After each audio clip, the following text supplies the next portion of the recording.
Les mitzvot et l'antidépresseur.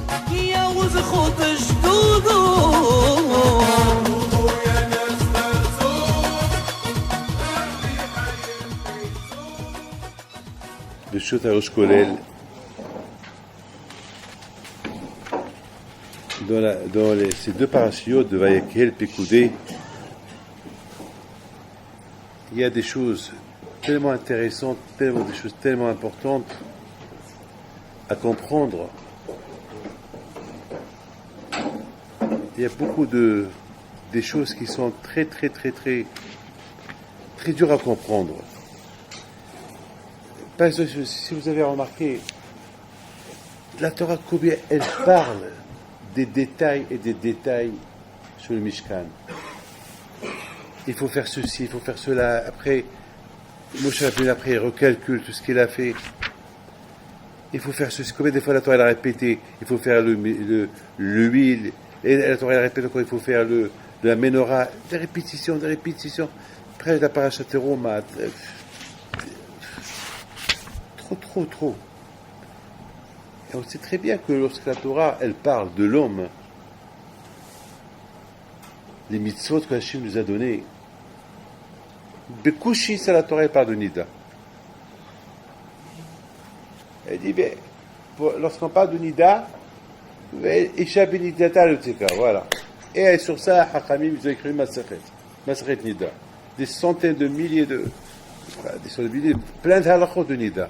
Alors que la Torah, Shabbat, tous les halachot de Shabbat, presque la Torah, à part ne pas allumer Shabbat, presque les Talmelachot et les 39 interdictions qu'on n'a pas le droit de faire Shabbat, on les apprend du Mishkan. Presque la Torah ne parle pas de ça. L'Aktuba. La Get Keritot. Quelqu'un qui se divorce, il donne Get Keritot. Il y a une Gemara entière qui parle de Getin. Il y a Shulchan Aruch, il y a Tour, il y a Even Ezra, des millions de livres pour expliquer une mitzvah. Et la Torah, elle parle de Mishkan qui n'a même pas duré. Mishkan qui a duré combien de temps? Il a duré 400 ans. Après 400 ans, c'est Hachem, c'est Shlomo HaMelech qui a construit le Beit HaMikdash. Pour ça, tu fais tout ça? C'est des choses. Par exemple, la Torah aussi, elle parle, par exemple, de Moshe Rabbeinu lorsqu'il commence à compter, à faire l'inventaire de tout ce que les Juifs lui ont donné. Il fait un inventaire, il dit Elle est Pikoudé à Mishkan, Mishkan à Edout. 2 fois Mishkan à Mishkan. Bien sûr, tout le monde pose la question pourquoi la Torah n'a pas dit voici les comptes du Mishkan à Edout? Pourquoi la Torah dit Elle est Pikoudé, voici les comptes du Mishkan, Mishkan à Edout? La Torah, tout ça, c'est en plus. Et ce qui est le plus important, c'est la fin. Vayakim Moshe. Moshe Rabbeinu alav shalom, c'est lui qui, chaque année, j'arrive à ça. C'est pas j'ai des larmes, mais j'ai un peu d'émotion. J'ai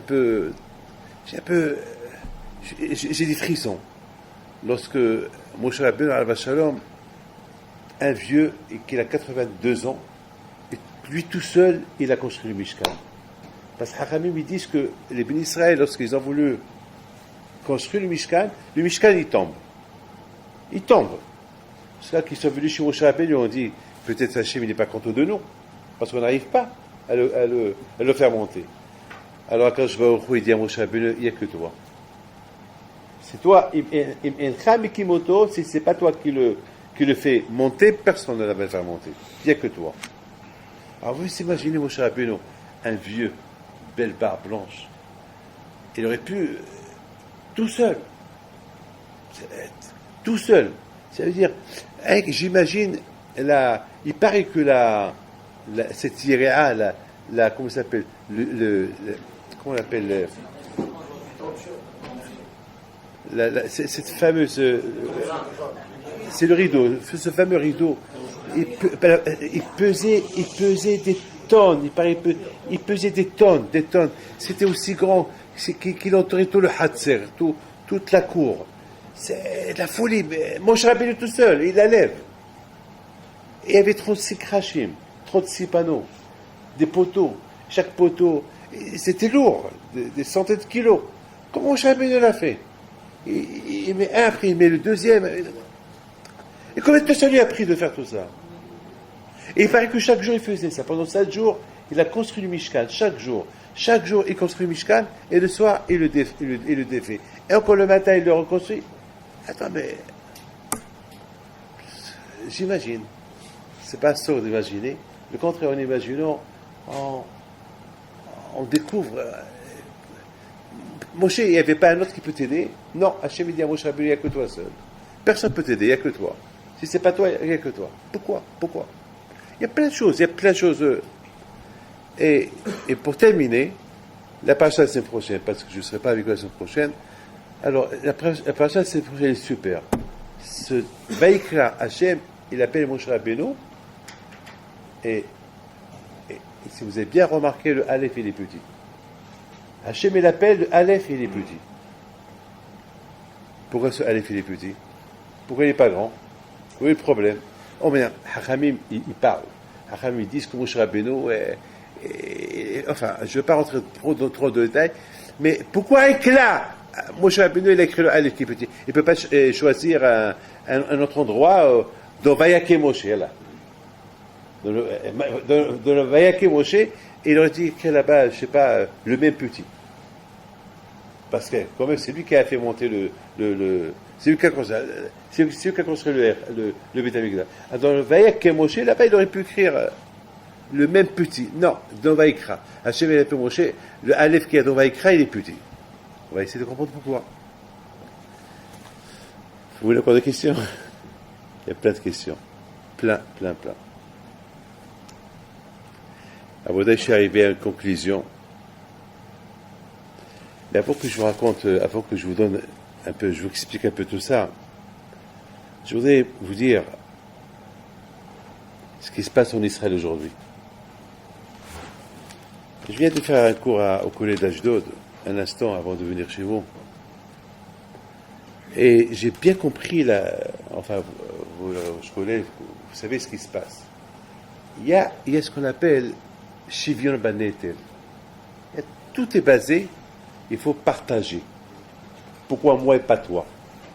Alors, toute la politique en Israël maintenant, tous les Bahou Yeshiva vont être obligés d'aller à l'armée, même les Avrichim. Bon, moi, je ne vais pas rentrer dans les détails. Mais il y a une grande mahlouquette et ça va très mal là-bas. Par contre, je ne sais pas comment ça va se terminer. Hoktal, il est annulé. C'est un Hoktal, c'est une loi de l'époque. À l'époque, il y avait il y a une loi qui est sortie que ceux qui étudient la Torah ou Manuto, ils peuvent étudier la Torah. Donc, mettons, la nouvelle génération d'aujourd'hui, malheureusement, sont très durs. Aujourd'hui, ils vivent ce qu'on appelle Shivyon Banetel. C'est-à-dire, il faut partager le fardeau. Pourquoi moi je vais à l'armée, pas toi?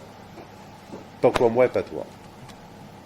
Donc, mettons, chacun. Moi, si j'étais israélien, si j'étais arabe là-bas, ben, je ne sais pas, j'aurais dit, sur ça on ne discute pas. Il fait, non, sur ça on ne discute pas. Je ne sais pas, moi je suis très kitsune dans ces choses-là. Je suis très. Faites de moi ce que vous voulez, mais ça c'est Hashalom. Si ceux qui étudient la Torah, on les enlève de la Torah, on les déconnecte de la Torah, c'est fini. C'est ce que on dit.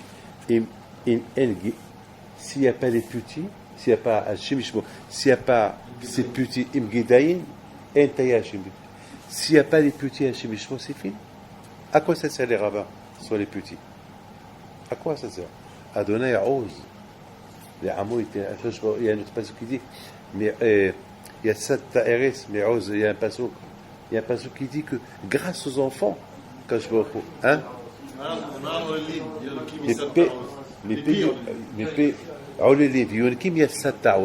Que la Torah, Hachem, s'il n'y avait pas les enfants, que je ne pourrais pas donner la Torah. Parce que la Torah, ce n'est pas pour les vieux. La Torah, c'est l'avenir, c'est les enfants. Bon, accompagné, je ne vais pas rentrer dans les détails. Si moi j'étais là-bas, je ne sais pas. Sur ça, il n'y a pas de discussion. Jamais. Il n'y a pas de discussion. Sur ça, il n'y a pas de discussion. Et ici, il doit y avoir ici des choses. Mais il faut savoir une chose, que malheureusement, parce que s'il y a ce qui se passe aujourd'hui, c'est peut-être qu'il y a une raison.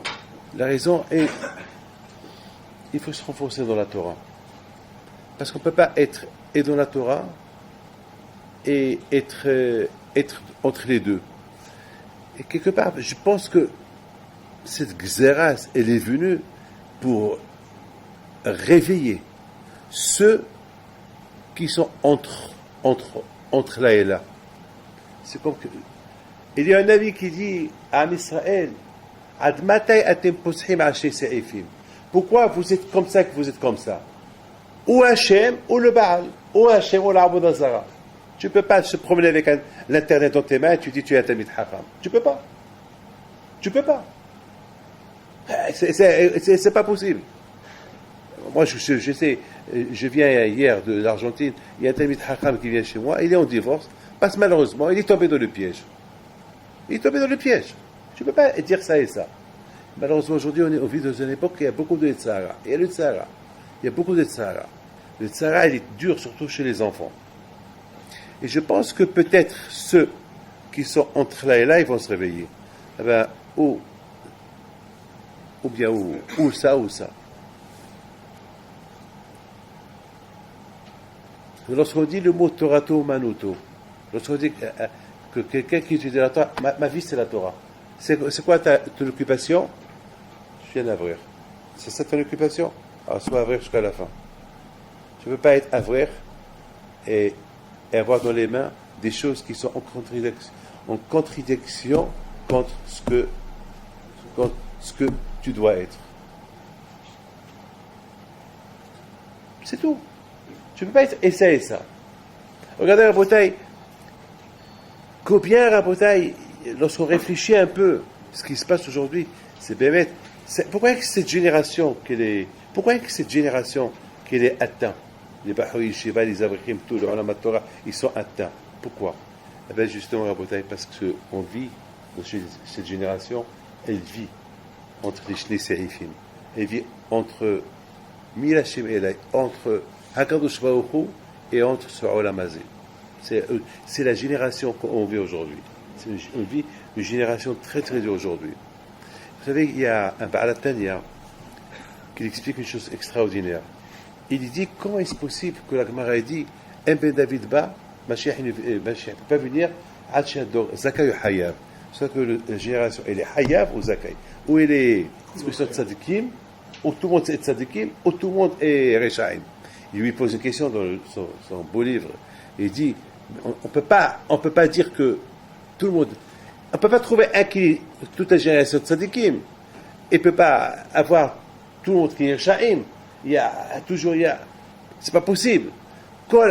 Au Kolador Hayab, au Kolador, c'est pas possible. Kolador, pas possible. Quoi, tout le dor, toute la génération vont être Tzadikim. Il donne une super explication. Il dit que ce que la Gemara dit, que En Ben David Ba, que Mashiach ne peut pas venir jusqu'à que toute la génération Hayav ou Zakai, ça parle de chacun et chacun en particulier. C'est-à-dire, il faut que je suis ou Tzadik ou Racha. Je ne peux pas être comme ça et comme ça. Je ne peux pas avoir une barre blanche et avoir dans mes mains ce petit truc-là qui peut me détourner de la Kadosh Baruch Hu. Et je vous dis, ça détourne, je vous le dis. C'est pas de la rigolade. Et si vous l'avez, je vous conseille de le casser. C'est quelque chose d'affreux. Parce que moi-même, je suis tombé dans le piège de ça. Moi, je n'ai pas votre Hachem, mais c'est comme quelqu'un, il y a quelque temps, le espèce de Rabbi Yashiv, à la vache, lorsqu'il est, je voulais qu'il me montre comment ça s'appelle, parce que j'étais à New York, il voulait, et Rabbi David, vous savez, vous voulez voir la Levaya? Je dis oui. Viens,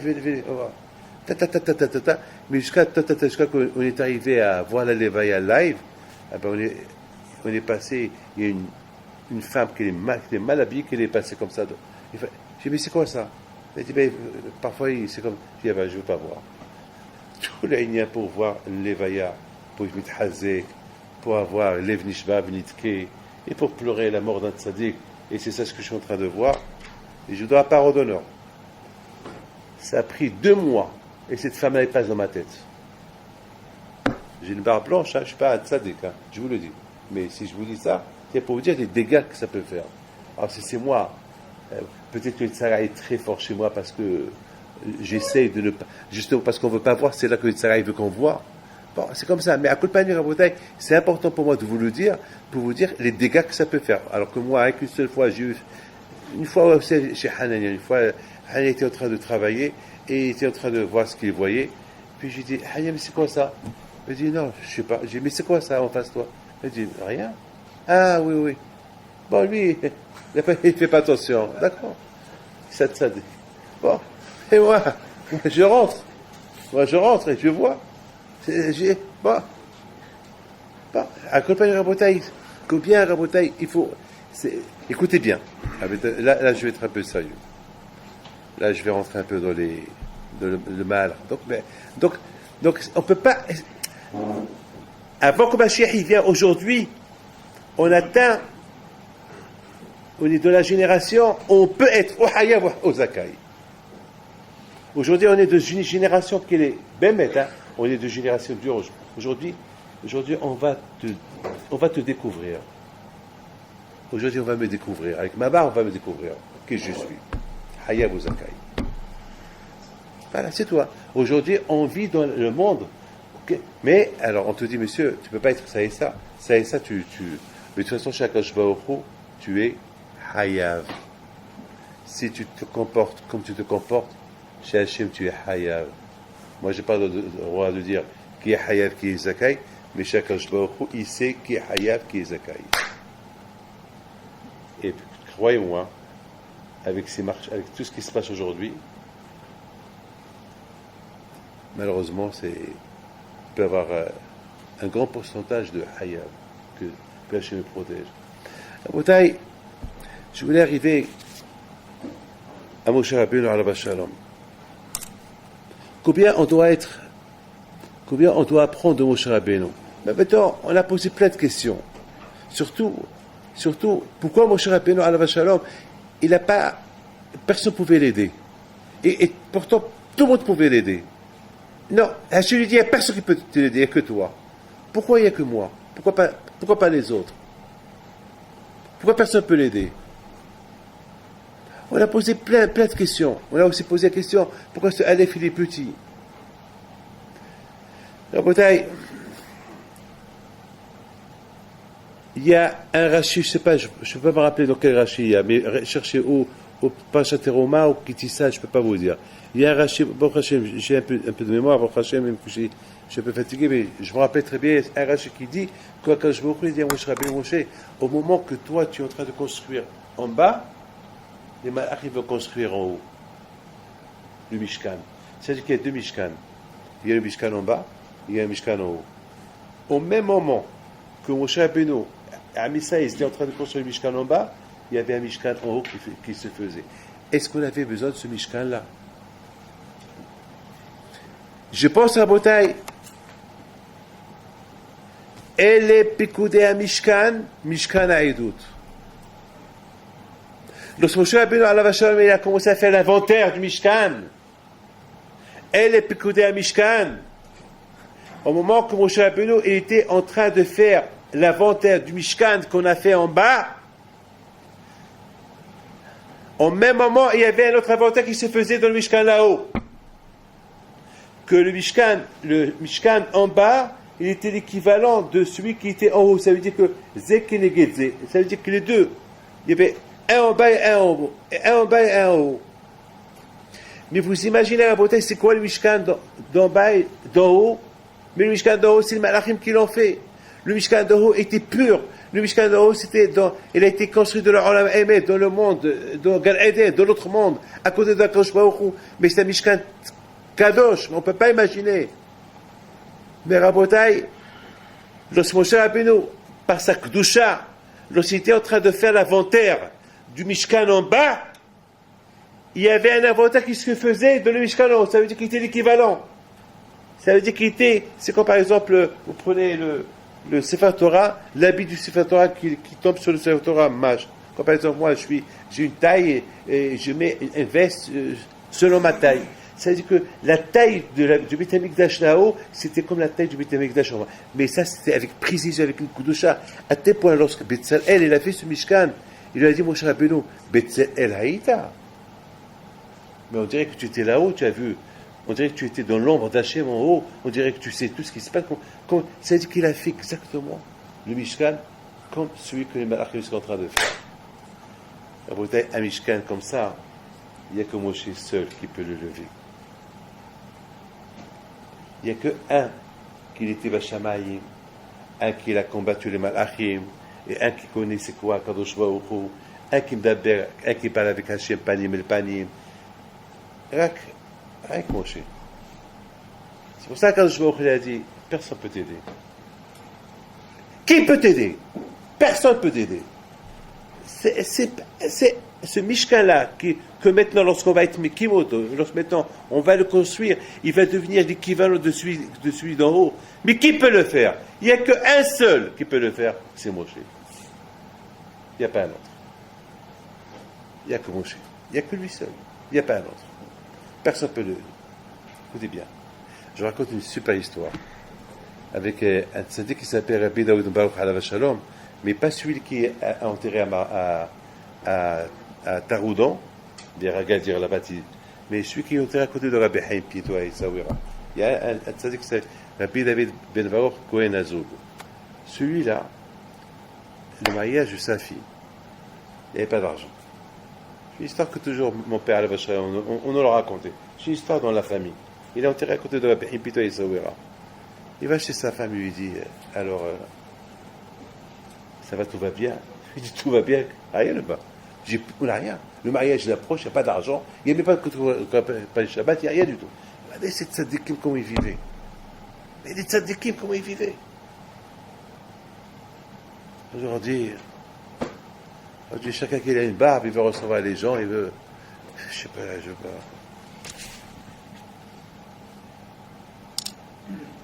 Je lui ai disputé cette semaine avec quelqu'un que sa femme elle est entre la vie et la mort et je lui dis appelle-la comme ça. Après il m'appelle, il m'a dit j'ai demandé à un rabbin, il m'a dit il faut l'appeler comme ça. Alors je lui ai appelle-la comme tu veux. Quoi tu vas appeler?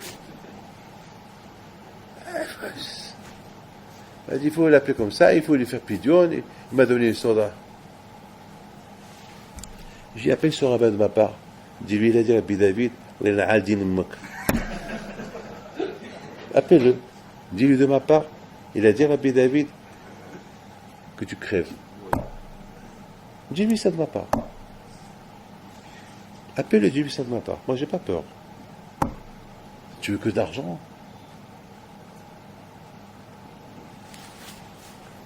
Bon, la femme, elle est morte. Aujourd'hui, ils vont l'enterrer là, Esther. Chez Mishmor. Parce qu'il y a d'argent.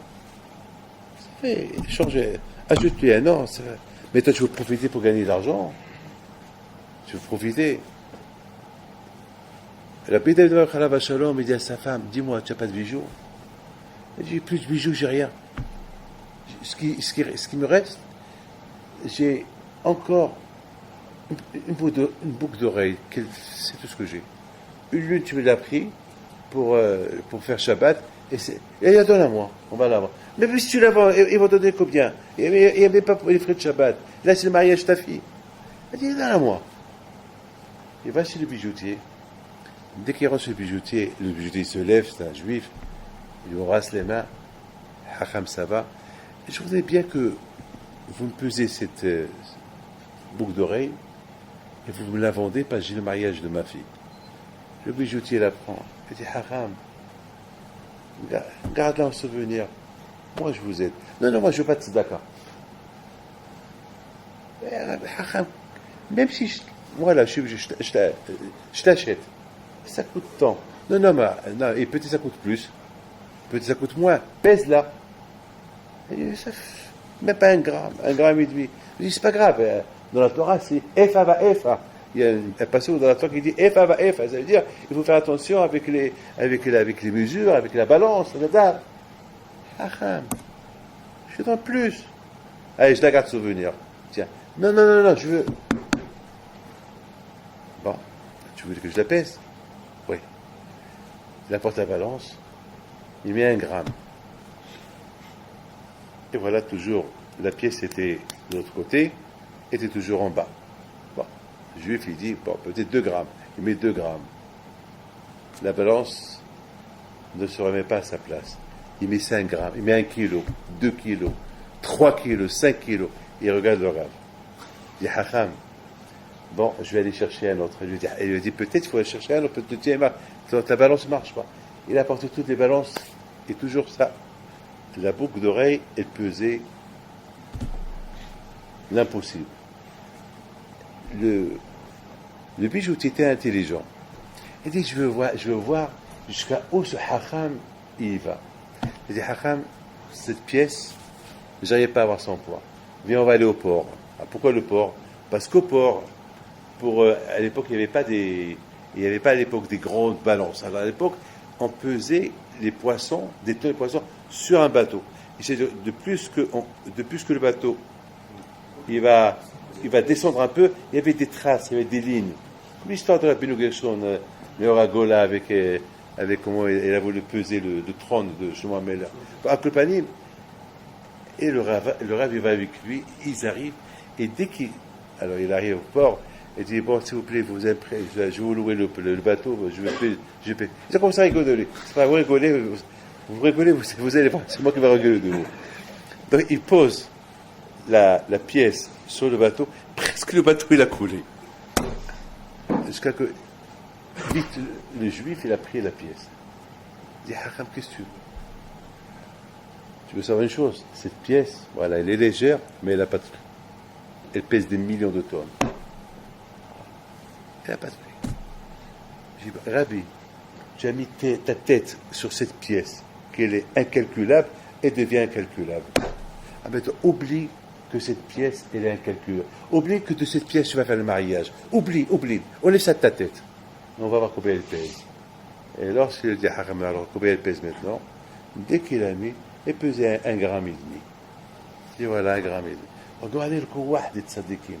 Parce qu'il a pensé que de cette pièce-là, il va faire le mariage, peut-être il a même pensé à acheter une maison à sa fille, donc cette pièce-là elle n'a pas de poids. Et Rabotai, pourquoi je vous raconte ça? Imaginez-vous, Rabotai, ce Mishkan de Moshe Rabbeinu. Qu'il était l'équivalent de ce Mishkan là-haut. Mais qui peut le toucher? Comme que personne ne peut toucher le Mishkan d'en haut, qui peut toucher le Mishkan d'en bas? C'est pour ça que chacun qui le touchait, il tombait.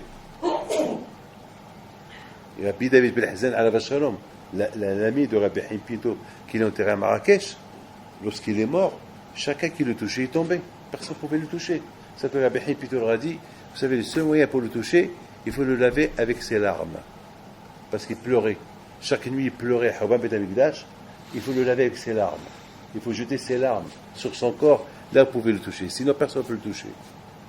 C'est tzadikim, ils sont intouchables. Vous comprenez maintenant, Rabotai, pourquoi Moshe Rabbeinu alav shalom était le seul capable de construire le Mishkan. Parce que lui seul connaît Akadosh Baruch Hu, panim el panim. Il parlait avec Akadosh Baruch Hu, panim el panim. C'est quoi panim el panim? Hachem, il voit Moshe, panim. Mais c'est quoi el panim? Quoi? Moshe, il le voit? Non. Moshe ne voit pas Akadosh Baruch Hu. Hachem, il voit Moshe Rabbeinu. Il voit son visage. Les Moshe, quoi? Panim el panim. Visage à visage. Quoi, Moshe Rabbeinu le voit? Non, il ne le voit pas. Mais il le voyait à travers sa pnimiut, à travers son cœur. Et Asul Mishkan v'shachanti betocham. Hachem, il veut que chacun de nous, il soit Mishkan pour Akadosh Baruch Hu. Comment peut être Mishkan à Akadosh Baruch Hu avec tous les dabas qu'on a dans la tête? Mais comment? On est des hypocrites. Comment peut être Mishkan à Akadosh Baruch Hu? Comment on peut, chacun de nous va être Mishkan? Comment? Mais comment? Par quel moyen? Comment? Dans un monde fou on habite. C'est impossible. C'est dur. Ne croyez pas que c'est facile. Hier, j'arrive dans l'avion. Il y avait Moshe Merali avec moi. Et tout de suite, on nous a reconnus. Parce qu'on a pris l'avion dimanche soir. Et on est resté que 2 jours là-bas, en Argentine. Donc, c'est le même équipe qu'hier soir, ils sont retournés avec nous. Ah, ils étaient contents de... Ah, vous êtes restés que 2 jours. Alors, il faut pas trop parler avec eux. Pourquoi? Parce que, à un moment donné, j'allais leur dire, mais vous aussi, vous êtes restés 2 jours. Mais il ne faut pas, parce que si on a parlé, il faut éviter. Et soudainement, dès que le Daya, le test de l'air, il se croyait amide, parce que il était content. Donc il me met dans ses mains, et soudainement, l'hôtesse de l'air à côté de lui, elle aussi me met dans ses mains. Qu'est-ce que je vais faire? Je donne mes mains. Voilà le monde où on vit. Dès que je n'ai pas donné mes mains, je dis, madame, je m'excuse, j'ai tordu mes mains, je dis, madame, excusez-moi, tout à l'heure, j'ai pas de problème, mais toi, j'ai le problème. La compagnie, elle va regarder, elle m'a boulé. Qu'elle pense qu'elle veut penser, ma compagnie, mais c'est ça, la vie, elle est comme ça. Voilà le monde où on vit aujourd'hui. On vit dans un monde pourri, un monde de beaucoup d'Etsara, le monde de Mashiach, le monde où il faut être. On va te statuer, ou tu es tzaddik, ou tu es rachat. C'est pas moi qui va lui dire, c'est Hachem qui va savoir. Qui est le tzaddik, qui est le rachat. C'est plus la barbe qu'elle va compter, c'est Hachem qui va mesurer la personne. Mais vous comprenez la bataille. Combien on demande de nous d'être comme Moshe Rabbeinu. Être comme Moshe Rabbeinu, c'est impossible. Mais on nous demande, comme il dit le Rambam. Le Rambam, il dit, celui qui a la shifa, celui qui a la volonté, celui qui veut arriver comme Moshe Rabbeinu, eh ben, il peut arriver. Mais qui peut arriver comme Moshe Rabbeinu? Eh ben, c'est pas grave. Mets-toi dans la tête cette volonté que tu peux être comme Moshe Rabbeinu. C'est tout. Milieu d'air, qui sait? Mais il faut avoir... Tu vas pas arriver comme Moshe Rabbeinu, mais d'accord, alors tu es dans le process de monter. Tu vas... Jamais tu vas arriver, mais c'est pas grave. Un jour, je vais arriver. Rêve, tu vas arriver un jour. C'est tout. Mais dans la bataille, vous comprenez très bien que personne était capable pour faire ce Mishkan. Il a fallu que Moshe Rabbeinu, le premier, lui, il va être Kimoto, qui va le construire, et après la Shrina, elle va descendre sur ce Mishkan. Et après, c'est là maintenant qu'il y a, après les Kohanim, chaque fois que les Juifs, ils doivent voyager pendant les 40 ans dans le désert, et qu'ils doivent démonter le Mishkan et le remonter, là, ils peuvent. Parce que Moshe Rabbeinu, alav shalom, parce que c'était un être humain maintenant qu'il a construit maintenant, il a laissé maintenant la bracha à tous les Kohanim et les Léviim de s'occuper. Il a fallu que lui mette ses mains. Il a fallu qu'il mette ses mains. Regardez la bataille. Mais après tout ce que je viens de vous dire, Hakadosh Baruch Hu, il appelle Moshe Rabbeinu. Baïka. Mais Moshe Rabbeinu, alav shalom, il avait de la peine. Il dit quoi? Déjà, il n'y avait que moi seul qui a construit le Mishkan. C'est aucun juif qui l'a fait. Le Mishkan maintenant, c'est comme si c'est moi qui l'a construit. Et maintenant encore, Hakadosh Baruch Hu, il parle avec moi tout seul. Parce que chaque jour, il a appelé Moshe Rabbeinu. Kol Hashem, Bako, Wahadosh Hashem, il parle à Moshe Rabbeinu, il parle d'une voix que le monde entier devait écouter. Mais il y avait un miracle, il n'y a que Moshe seul qui l'écoute. Mais Ohel Moed, Moshe Rabbeinu se sentait mal. Déjà, c'est moi qui l'ai construit. Le Mishkan, il porte mon nom. La Torah, elle porte mon nom. Et là aussi, Hachem me parle moi tout seul. Personne n'écoute. Il a écrit le Aleph petit. Il a écrit le Aleph petit. Et Akash Baruch Hu était d'accord avec lui. Akash Baruch Hu était d'accord avec lui. Parce qu'Akash Baruch Hu, il a vu comment Moshe Rabbeinu était aimé. On ne peut pas demander à quelqu'un de faire plus ce qu'il peut faire. Moshe Rabbeinu, c'était au-delà de lui, de lui qui adorait Am Israël, c'était au-delà de lui de lui demander, attends, il n'y a que toi qui peux le, il y a la Torah, elle porte ton nom, il n'y a que toi qui peux, il n'y a que toi. Je peux pas, il n'y a que moi. Attends, Am Israël, attends, sans Am Israël, je suis pas là. C'est grâce à eux que je suis ce que je suis. Quand je peux l'a compris. Tu peux écrire le Aleph petit. Comme ça, de toi, ils apprendront Am Israël. Comme ça, de toi, il va apprendre à Israël comment il faut servir à Kadosh Baruch Hu. Vous savez, hier, j'ai eu la peur de ma vie. Vers 3 heures, non, pas hier. Hier, j'étais dans l'avion. Attends, pas hier. Oui, hier matin. Il y a un monsieur qui, on me l'a emmené, son visage était caché. Son visage était caché.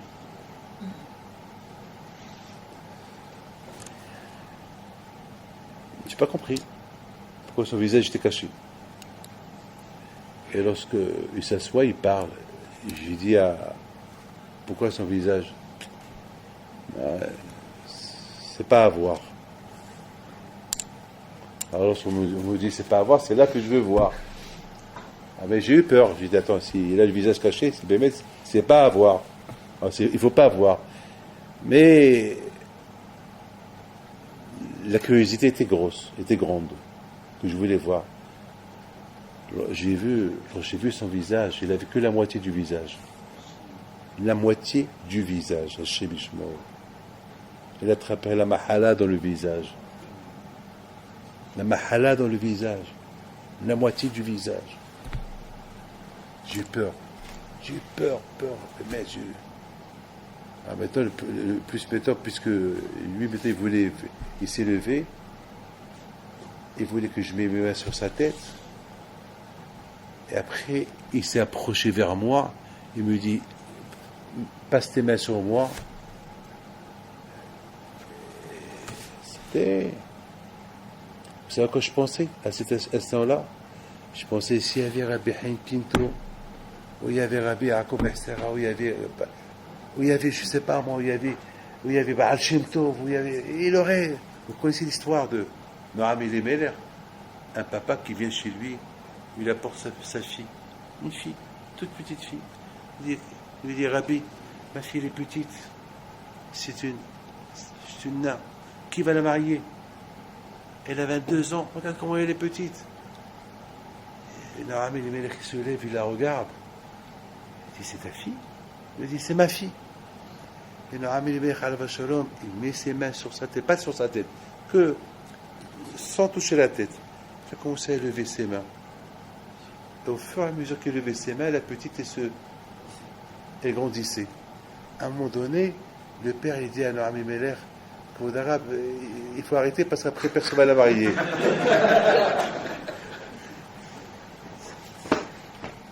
C'est tzadikim, hein. Je me suis hier senti ridicule. J'ai dit, s'il y avait Rabbi Haïm Pinto maintenant, il aurait enlevé tout ça. Je connais plein d'histoires, des vrais tzadikim. Mais nous, malheureusement, non, on fait des brachot. C'est tout. On fait des brachot. Il n'y a que Moshe seul, qui connaissait Elle Picoudé à Mishkan Haïdout, lui qui savait comment. Et les Malachim, ils ont construit le Mishkan là-haut pour Akadosh Baruch Hu. Et ce Mishkan d'en bas, il est l'équivalent de celui d'en haut. Et celui d'en haut, il est l'équivalent de celui d'en bas. Comme ça, si un jour, il n'y aura pas le Beit HaMikdash qui va se détruire, au moins celui de là-haut, il restera. Et les Picoudé Mishkan, même si celui il est plus, il restera tout. Parce que celui de là-haut, il est intouchable, personne ne peut le toucher. Il n'y a que Moshe seul qui était capable de rendre ce Mishkan, qui va le construire, qui soit l'équivalent de celui d'en haut. À travers ce Mishkan, parce que de la façon comment Moshe Rabbeinu il va construire ce Mishkan, il va apporter la Shekhinah sur tout Israël, sur chacun et chacun de nous. Donc lui seul était capable. Personne ne pouvait faire ça. Il n'y a que lui seul. Mais on comprend très bien pourquoi la Torah, elle s'est beaucoup investie.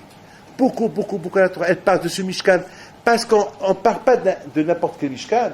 On parle d'un Mishkan qui va apporter la Shekhinah sur chacun de nous.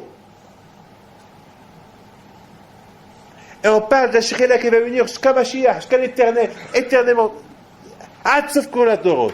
C'est pas n'importe quel Mishkan celui-là. Ça, c'est un Mishkan de Moshe Rabbeinu. Celui-là, il est spécial. C'est un Mishkan qui va durer l'éternité, jusqu'à la fin des temps. Donc il n'y a que lui seul qui pouvait le construire. Et c'est la raison pourquoi la Torah, elle a beaucoup parlé de ce Mishkan-là. En détail, et les centimètres, et les millimètres, et la moitié des mètres, tout en détail, et des répétitions, et l'inventaire, et tout. Parce que c'est pas n'importe quoi.